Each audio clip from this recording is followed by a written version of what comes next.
Bonjour tout le monde, je suis de retour aujourd'hui pour faire une vidéo sur ma routine teint.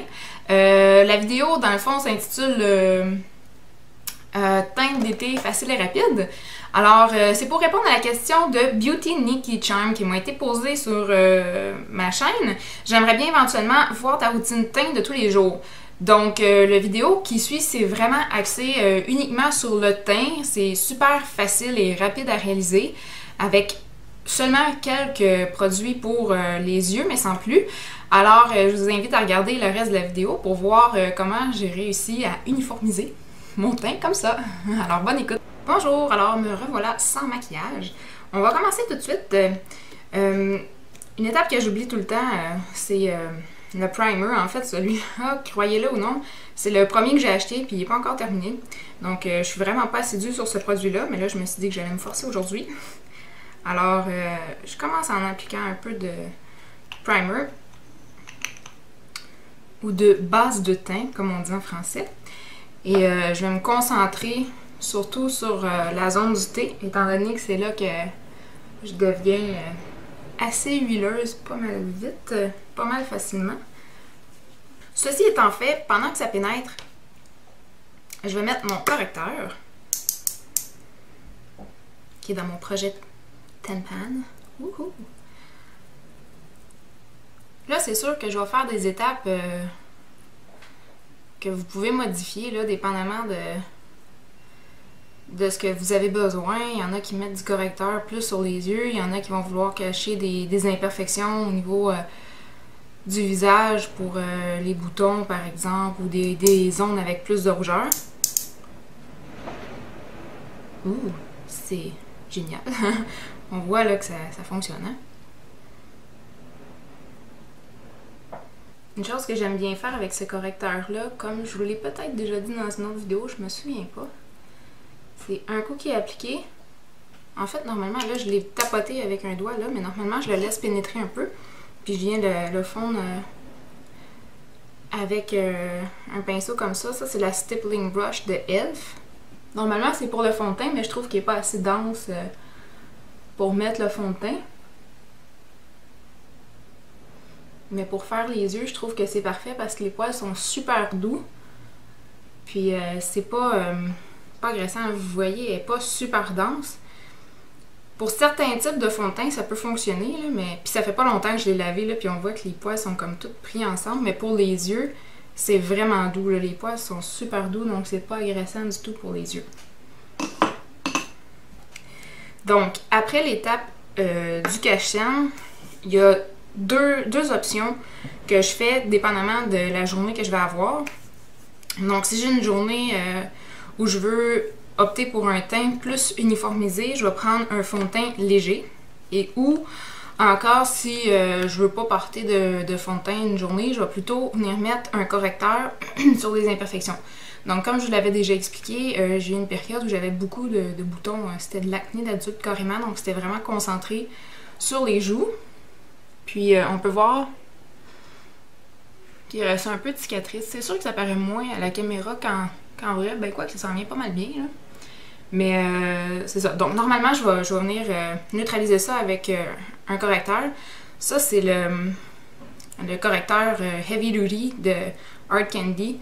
Il va super bien. Malheureusement, il y a seulement 3 teintes, mais moi, je trouve que ça se fond quand même bien à ma carnation. Puis celle-là, pour celles qui se demandent, c'est en couleur tan. Donc, sur le coup, ça a l'air plutôt foncé, mais quand on vient vraiment bien tapoter là, pour le fondre au reste de la peau, ça se marie bien là, à ma carnation, autant quand je suis plus bronzée que quand mon bronzage commence à partir. Mais aujourd'hui, je vais opter pour mon fond de teint que j'appelle Custom. En fait, c'est mon Revlon Color Stay en couleur 330 All naturel avec FPS 6, comme vous devez tous le connaître. Au début, j'ai acheté ça quand j'avais encore beaucoup d'acné. Puis je trouvais que c'était vraiment bien étant donné la couvrance du fond de teint. Mais puisque ma peau est beaucoup mieux qu'avant, j'ai décidé d'essayer un truc que j'ai entendu beaucoup sur YouTube et sur Internet, et c'est-à-dire de faire mon propre hydratant teinté en français.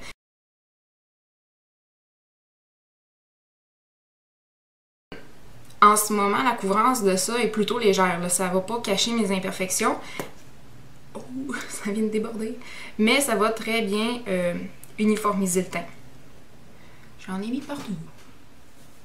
Donc, l'avantage avec ça, c'est que même si j'ai une base d'un fond de teint que j'adore, qui a vraiment une bonne couvrance, qui me donne pas de boutons, ma crème non plus me donne pas de boutons, donc c'est sûr que ça, ça va être la même chose avec le produit, les deux mélangés ensemble. Je m'en suis mis partout dans les cheveux. Ça paraît pas, là, mais... Donc, puis ce qui est bien avec, avec un produit comme celui-là, c'est qu'on peut vraiment aller chercher la couleur qui nous convient. Puis, étant donné que c'est mélangé avec notre crème préférée et notre fond de teint préféré, on sait que ça va faire l'affaire pour notre peau. Et c'est super facile à appliquer, puis vu que la concentration en pigment est moins élevée, on va avoir moins l'effet masque qui est parfois présent. Donc là, je vais nettoyer le dégât que j'ai fait dans mes cheveux et je vous reviens. Rendu à cette étape-ci, ce que je vais faire, c'est que je vais venir appliquer ma poudre matifiante. Tout dépendamment des gens, il y a des gens qui n'en auront pas du tout besoin. Mais moi, j'ai la peau pas mal grasse ces temps-ci, encore plus en été. Donc, j'ai vraiment pas le choix d'en mettre, là, puis une quantité quand même assez importante, là. C'est ma peau, que voulez-vous? Faut que je fasse avec. Pour la prochaine étape, je vais venir utiliser le pinceau ici de e.l.f., qui est le Powder Brush, pour appliquer mon bronzer, qui est le Sun Shimmer de Rimmel. Ça fait longtemps que je l'ai, mais il est dans mon projet Tin Pan, alors je vais essayer de le terminer. Je suis déjà pas mal avancée, mais il me semble que ça descend pas vite. Fait que là, ce que je vais faire, c'est que je vais en mettre dans mon cou. Je vais vraiment pas oublier cette étape-là, parce que même si je suis pas maquillée, mon cou, il est plus pâle que le reste de mon corps, là, autant mon visage que mon chest, là, ça me fait faire une drôle de voix quand je fais ça, là. Donc, je vais essayer comme d'uniformiser tout ça, là. Puis après ça, mon bronzer, je le mets sur le contour du visage. Le nez aussi, mon nez bronze facilement, alors ça fait sens que j'en mette là. Puis en fait, là, vu que c'est un bronzer, celui-là, c'est en couleur 003 Sun Queen. Pour moi, ça fait juste rehausser un peu ma carnation naturelle. Pour d'autres, ça va peut-être être vraiment plus foncé que ça, là. Mais pour moi, vu que ça ressemble un peu à ma carnation, j'y vais plutôt généreusement. Puis ça va être vraiment juste pour rehausser mon teint. Donc je me casse pas la tête là, à essayer de faire un contouring super parfait, là. Donc ça va comme suit. Puis je vais vraiment essayer de bien mélanger pour pas qu'il y ait de démarcation. Ensuite, je vais continuer avec le blush. Donc j'utilise la Blush Brush de e.l.f. que vous avez vu dans mon haul et j'étais étonnée par la forme. Finalement, je suis vraiment satisfaite de ce que ça donne. Donc je vais venir mettre mon vieux, bon, c'est pas un bronzer, c'est un blush de NYC. C'est une Place Peach, la couleur. Je sais même pas si ça se vend encore, ça fait longtemps que je l'ai. Mais lui aussi est dans mon projet Tin Pan, alors j'essaie de l'utiliser. Ce que je trouve le fun avec cette couleur-là, c'est... en fait, c'est le seul blush que j'ai qui est plutôt couleur pêche. Je vous dirais qu'en réalité, pour certaines personnes, dépendamment de votre type de peau, ça va peut-être plus ressembler à un bronzer. En fait, ça ressemble pas mal à une couleur de bronzer. Il n'y a pas de brillance dedans, mais moi, je vais concentrer l'application de ça sur le haut de ma pommette. Encore une fois, pour réchauffer mon visage, puisque c'est l'été, ça se fait très bien. Je vous garantis pas que l'hiver, je pourrais faire la même affaire, là. Oh, je suis hors focus. Ah. Alors. Donc, comme ça. Puis ensuite, je vais compléter mon blush avec un blush de e.l.f. Comme ça ici, en couleur Pink Passion. Donc, passion de rose. Je vais en mettre un petit peu sur... bon, ça paraît pas, là, mais je vais en mettre un petit peu sur la pointe de mon pinceau. Et l'appliquer sur le devant de ma pommette.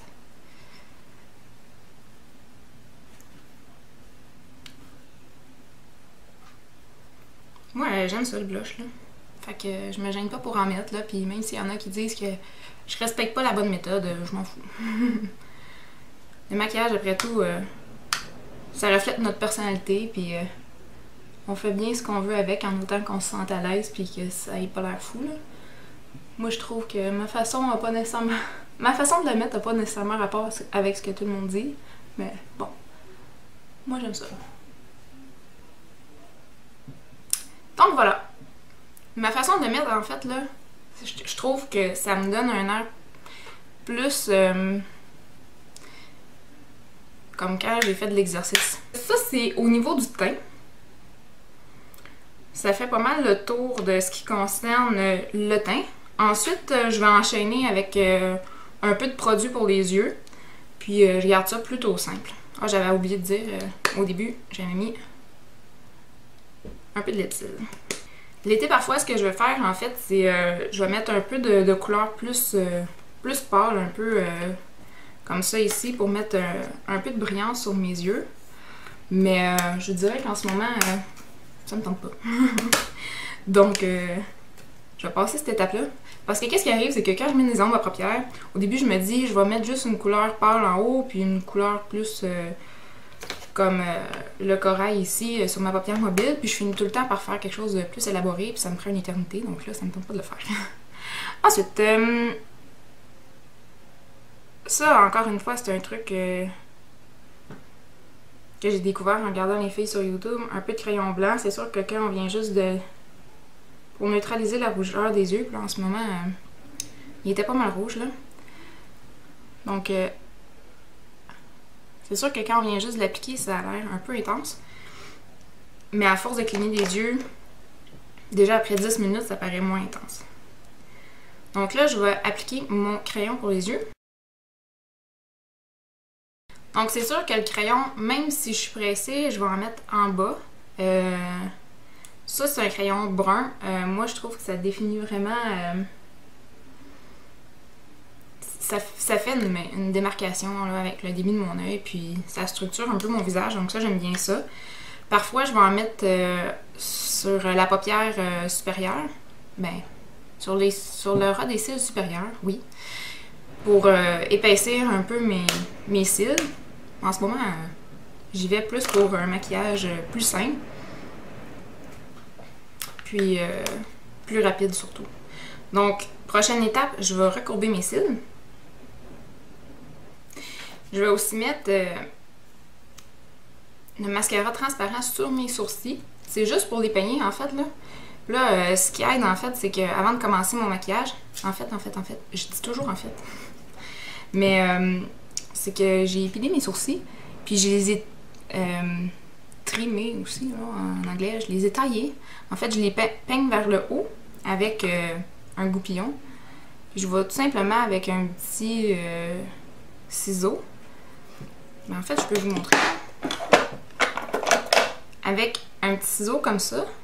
Ça, je pense que c'est comme un ciseau pour des pansements, là. Je vais juste venir couper ce qui dépasse. Fait que ça évite que nos cheveux aient l'air de... nos sourcils aient l'air de friser puis de s'en aller n'importe où. Donc, au lieu de trop les épiler, j'aime mieux les tailler. Donc là, je les brosse. Un coup qu'ils sont brossés, parfois, je vais venir soit mettre un crayon brun ou une poudre brune, mais là, je me dis que c'est l'été, je veux quelque chose de léger, donc là, je vais juste les brosser, puis mettre un peu de mascara transparent pour qu'il reste en place.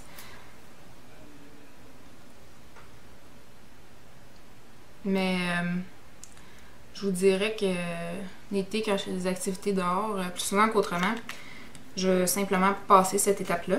Et la dernière étape, le mascara. Donc ça, j'ai un petit truc à vous donner concernant le mascara dans une prochaine vidéo que vous allez voir bientôt. Parce que en fait, ce mascara-là, que j'aime beaucoup, c'est celui qui est dans mon projet Tenpan. Puis pour être capable de le finir au complet, j'ai un petit truc pour m'aider. Alors, je vais vous montrer ça bientôt. Donc, j'applique mon mascara et je vous reviens. Rebonjour tout le monde, voici le résultat final avec le mascara, le crayon pour les yeux, etc. Désolée pour le bruit de fond, il y a quelqu'un qui vient de commencer à tondre son gazon à l'extérieur, donc si vous l'entendez, je suis vraiment désolée. Donc voilà, en fait, c'est rien de bien sorcier ce que j'ai fait pour cette vidéo. Il y a quelqu'un qui m'avait demandé de faire ma routine de teint. Donc, en fait, pour l'été, c'est vraiment là-dessus que je mets l'accent. Donc, vraiment uniformiser le teint. N'oubliez pas de protéger votre peau contre le soleil avant de commencer à vous maquiller. Il y a des fonds de teint qui ont des FPS dedans, mais souvent ils sont trop bas, là, donc c'est peut-être mieux d'y aller avec une crème solaire là, avant de vous maquiller. Dans mon cas, par exemple, j'ai la peau vraiment grasse, donc la majorité des crèmes solaires vont vraiment me rendre la peau encore plus luisante. Donc, l'avantage quand on met ça avant de se maquiller, c'est que on peut simplement neutraliser la brillance avec de la poudre. Donc ça, c'est un avantage. Si vous avez des questions, n'hésitez pas à les poser dans la barre de commentaires en bas. Et si vous avez des demandes pour d'autres vidéos également, je suis très ouverte à tout ça. Donc voilà, si vous avez aimé la vidéo, n'hésitez pas à cliquer sur j'aime, des petits pouces et abonnez-vous pour pas manquer les prochaines vidéos. Donc je vous dis bonne fin de journée, on se revoit bientôt pour une autre vidéo. Salut!